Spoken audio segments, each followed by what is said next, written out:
Assalamualaikum dan salam sejahtera. Saya Muhammad Izan Farhan bin Nasir akan membentang pengenalan pembinaan peradaban majmuk di Malaysia. Secara amnya, masyarakat majmuk boleh dilihat sebagai satu masyarakat yang memenuhi pelbagai kaum yang memiliki adat istiadat yang berbeza.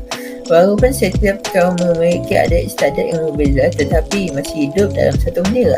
Sejarah menceritakan bahawa peradaban majmuk di Malaysia berlaku akibat pertembungan gabungan-gabungan peradaban besar dunia seperti peradaban pribumi Arab Melayu sebagai asas, diikuti dalam peradaban Asia seperti peradaban India, China dan Timur Tengah. Seterusnya peradaban Barat. Peradaban ini disemarakkan lagi dengan pengaruh peradaban globalisasi yang bermakna melintasi jaringan maya yang kompleks. Pembinaan negara berpandukan satu wilayah, satu perlembagaan dan satu kewarganegaraan merupakan asas kepada pembinaan peradaban majmuk di Malaysia. Berbagai institusi baru yang ditubuhkan di bawah bahagian negara seperti sistem birokrasi negara, peran perambungan 5 tahun dan lain-lain. Nama Silviana Titus akan membentangkan mengenai peradaban Melayu, India dan juga Inggris. Bagi peradaban Melayu, di Asia Tenggara Melayu dikenali sebagai sebuah kaum yang wujud dengan keunikan dari segi bahasanya serta budaya yang diamalkan oleh masyarakat kaum ini.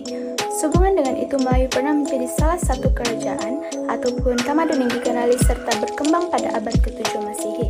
Kebudayaan Melayu yang wujud sehingga pada hari ini adalah dasar daripada terbentuknya budaya tersebut bersama-sama dengan masyarakat Melayu bermula pada 1500 tahun yang lalu.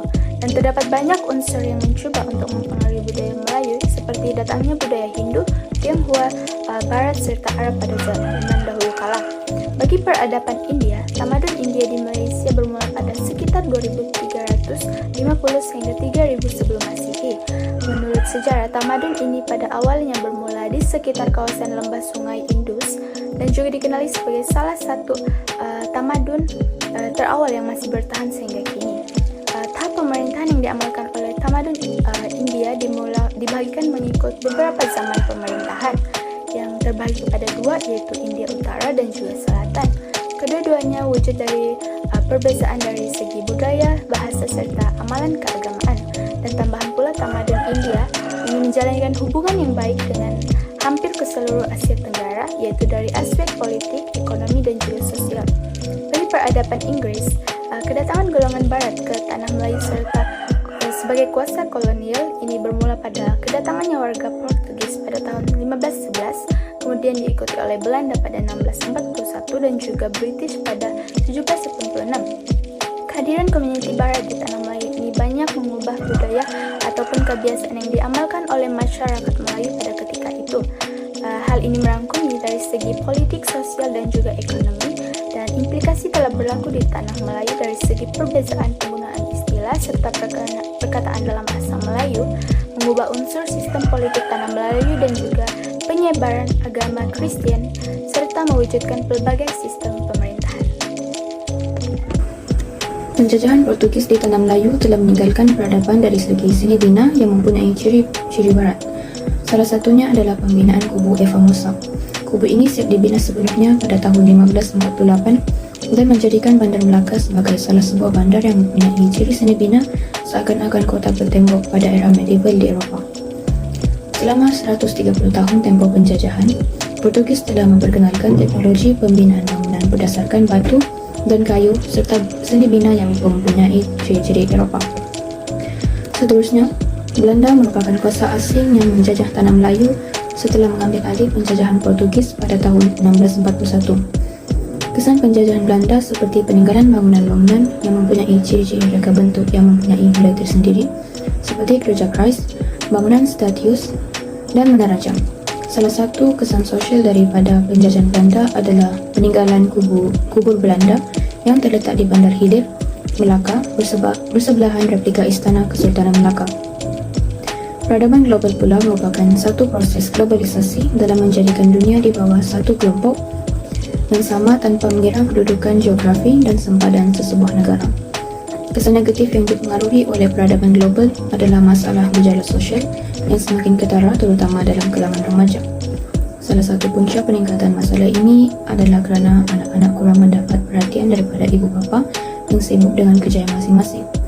Walaupun begitu, dari segi sosial, peradaban global telah banyak memberi kesan positif seperti penurunan kadar pengangguran di Malaysia dan bilangan wanita dalam lapangan kerja semakin bertambah. Konsep negara merujuk kepada wilayah kewujudan kelompok manusia. Dia merupakan satu unit politik yang mempunyai tanggungjawab, kedaulatan dan kuasa melaksanakan hal ehwal pentadbiran sendiri. Dalam arti kata lainnya, negara ini merujuk pada sebuah kerajaan yang berdaulat dan merdeka. Ia mengurus satu wilayah yang diiktiraf oleh negara-negara lain. Rakyat untuk setiap negara ditakluk oleh tanah air, perlembagaan dan kerakyatannya. Negara juga peranti atau perantaraan dari masyarakat yang mempunyai kekuasaan untuk mengatur hubungan manusia dan menetipkan gejala-gejala kekuasaan dalam masyarakat. Untuk pembentukan negara bangsa, kita dapat 3 konsep ataupun kita boleh kira sebagai fasa. Pertama sekali adalah konsep satu bangsa dan satu negara. Keadaan ini bermula daripada ras yang menubuhkan bangsa dan melahirkan sebuah negara bangsa. Contohnya bangsa Melayu yang membentuk tanah Melayu dan bangsa Cina yang membentuk negara Cina. Konsep kedua ialah bangsa tanpa negara. Wujud beberapa bangsa tanpa negara dan mereka menuntut bangsa mereka untuk bernegara dan mempunyai autonomi sendiri. Contohnya bangsa Melayu Patani di selatan Thailand. Mereka mempunyai identiti bangsa tersendiri tetapi negara mereka dimiliki oleh orang Thai. Konsep ketiga ialah negara tanpa bangsa. Hal ini berlaku apabila wujudnya sesebuah negara yang diperakui kedaulatannya tapi identiti bangsa mereka agak samar-samar. Contohnya Malaysia sendiri yang terdiri daripada pelbagai jenis kumpulan etnik yang mengekalkan identiti masing-masing. Seterusnya, saya ingin menjelaskan tentang konsep bangsa. Daripada dimensi sejarah, istilah bangsa berasal daripada perkataan Latin yang membawa maksud lahir, merujuk kepada tempat asal lahirnya seseorang individu yang membawa kepada pembentukan satu kumpulan besar manusia. Biasanya istilah bangsa digunakan untuk menjelaskan tentang sesebuah kumpulan etnik, bahasa dan kebudayaan komuniti. Sekumpulan besar manusia membentuk sebuah bangsa biasanya melalui keterikatan hubungan darah, keturunan, penggunaan bahasa yang sama, perkongsian tradisi dan sejarah. Bangsa juga merujuk kepada kesatuan manusia yang hidup dalam sesuatu negara. Kumpulan besar yang ahlinya mempunyai kepercayaan terikat atas asas perkongsian identiti sebagai satu kumpulan manusia atau masyarakat yang terikat dengan persamaan hubungan sejarah, budaya dan nenek moyang yang sama. Oleh itu, dapat dirumuskan bahawa bangsa adalah sekumpulan besar manusia yang mempunyai keterikatan melalui perasaan kekitaan bersama dalam sesebuah negara. Seterusnya, kita akan menjelaskan tentang bentuk negara bangsa. Negara bangsa adalah konsep dan ideologi yang lahir dalam sejarah bangsa Eropah yang menghadapi masalah nasionalisme, seterusnya menyebabkan berlakunya peperangan antara bangsa-bangsa Eropah dan mencetuskan revolusi. Negara bangsa juga merupakan gabungan 3 komponen utama iaitu negara, individu dan bangsa. Setiap negara bangsa memiliki kumpulan etnik asal yang membina dinasti empire dan negara bangsa mereka. Kewarganegaraan adalah perihal utama untuk menunjukkan kerakyatan sesebuah negara rupa bangsa dan bangsa seseorang. Seperti contoh, di Malaysia, semua rakyat yang merupakan warga negara pasti mempunyai satu kad yang dikenali sebagai identity card atau kad pengenalan. Setiap negara mempunyai penduduk yang diiktiraf berdasarkan undang-undang negara berkenaan dan membentuk satu komuniti politik. Ini bermakna kewarganegaraan adalah satu bentuk kerakyatan atau kedudukan sah yang mengikat seseorang individu dengan negaranya. Melalui kedudukan sah tersebut, warga negara mendapat perlindungan dan hak-hak istimewa. Seterusnya, dalam negara bangsa tamu seperti Jerman, United Kingdom, Perancis, China, India, Thailand, Indonesia, Myanmar, Sri Lanka, Brunei dan Filipina serta Malaysia, wilayahnya diduduki oleh kumpulan etnik asal.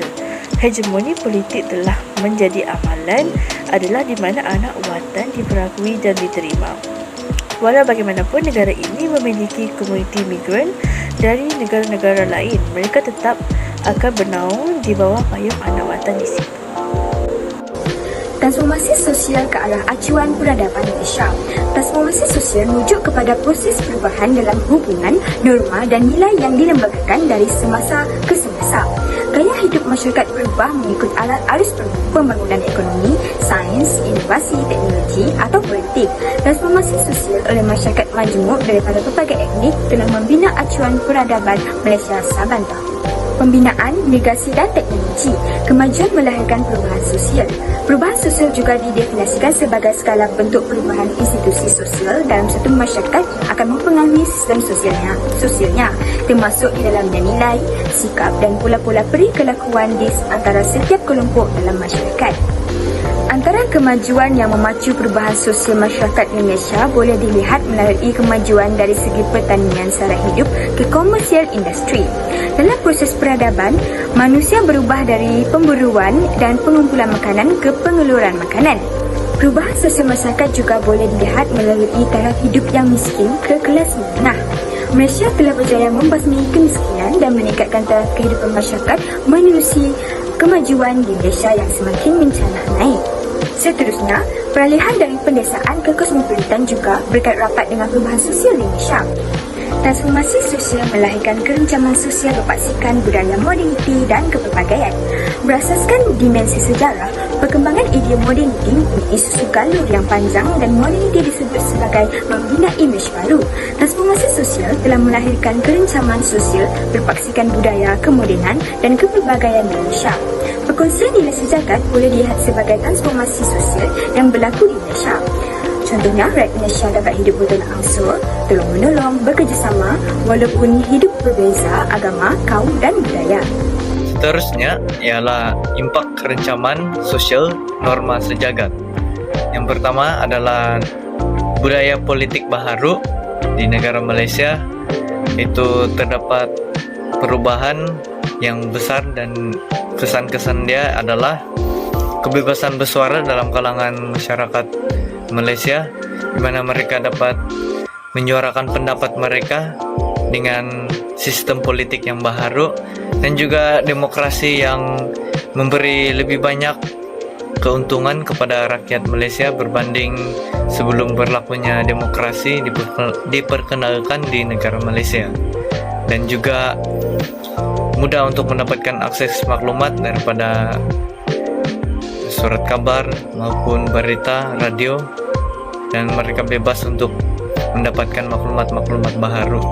Dan yang kedua adalah nilai-nilai dalam politik, di mana ahli-ahli politik ataupun pemimpin politik memiliki amanah dan juga integriti dalam melakukan tanggungjawab ataupun tugasan yang dipercayakan kepada mereka dengan penuh amanah dan berintegriti, dan juga melakukan keadilan kepada rakyat yang memerlukan pertolongan dan juga pembelaan, dan juga accountability, di mana mereka dapat melakukan keputusan dalam urusan mahkamah, juga melakukan kritikan yang baik dan juga melakukan pilihan yang tepat dan betul.